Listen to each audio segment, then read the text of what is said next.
আসসালামু আলাইকুম।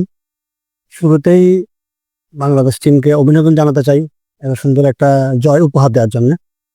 আপনি দর্শক হিসেবে হয়তো খেলাটা উপভোগ করেন নাই বা আপনার কাছে তো ভালো লাগে নাই। তার কারণ হচ্ছে আসলে টি-টোয়েন্টিতে আমরা সচরাচর এত লো স্কোরিং ম্যাচ দেখি না বা এত লো স্কোরিং ম্যাচ দেখে অভ্যস্ত না। কিন্তু ভাই হোম অ্যাডভান্টেজ বলতে একটা কথা আছে। আপনি যখন আফ্রিকায় খেলতে যাবেন, আপনি যখন নিউজিল্যান্ডে খেলতে যাবেন, ইভেন আপনি যখন পাকিস্তানে খেলতে যাবেন, সেখানে কিন্তু আপনারা স্লো উইকেট দিবে না। তাহলে এটা নিয়ে আসলে তো আমার মনে হয় না বাড়াবাড়ি করার কিছু আছে।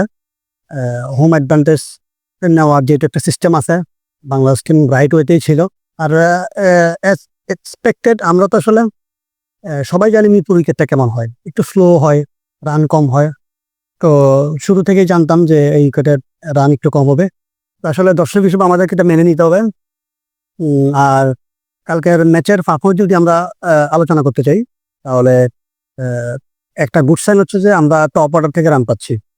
নো ম্যাটার আসলে কে করতেছে রানটা, পারভেজ হোসেন ইমন করতেছে না তামিম করতেছে, এটা আসলে ম্যাটার করতেছে না। আপনার টপ অর্ডার রান করে দিচ্ছে, এটা হচ্ছে সবচেয়ে ভালো জিনিস।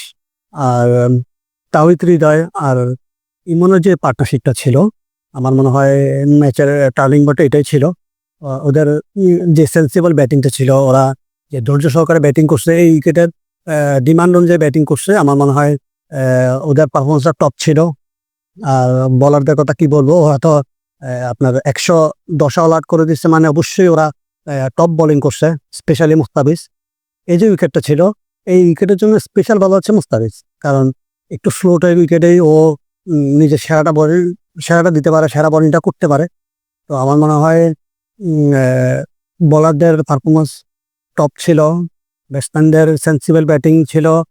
ওভারঅল মিলে বাংলাদেশের খুব সুন্দর একটা জয় ছিল। দর্শক হিসাবে আপনি খেলাটা পছন্দ করেন বা না করেন, দিন শেষে আসলে বাংলাদেশ টিম জিতছে। আর আমার মনে হয় এটা নিয়ে খুশি থাকা উচিত। আর সামনের ম্যাচটা তো সেম জয় ধারা অব্যাহত থাকবে, এই প্রত্যাশাই করি।